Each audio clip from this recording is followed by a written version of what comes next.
How could you be so truthful? He meant, how could you be so consistent? So we have this trait of Emes, but within the Jewish people, there are different levels.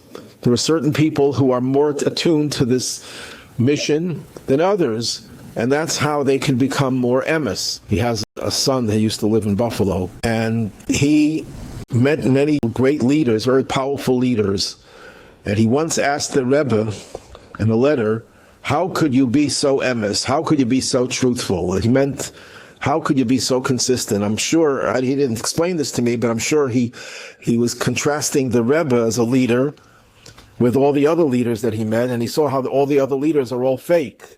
If they're not totally fake, they're partially fake. They're certainly not consistent. And he saw the Rebbe with all his influence that the Rebbe had, that the Rebbe was so consistent. So this person who asked the Rebbe, how could it be so Emes?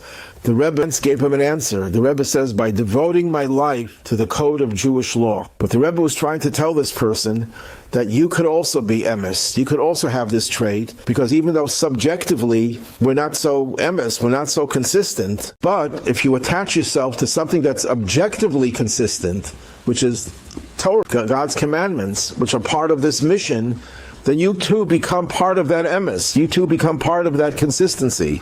But that requires devoting yourself to the mission. But the person who not only devotes himself to the mission, but spearheads the mission, leads everyone, and with self-sacrifice does everything to complete the mission, to get to the final letter, the final tuf of the word Emes, that person is the ultimate manifestation of Emes.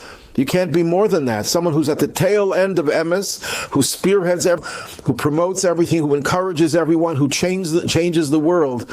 There's no one in history that has done that as the Rebbe, because no one in history has been around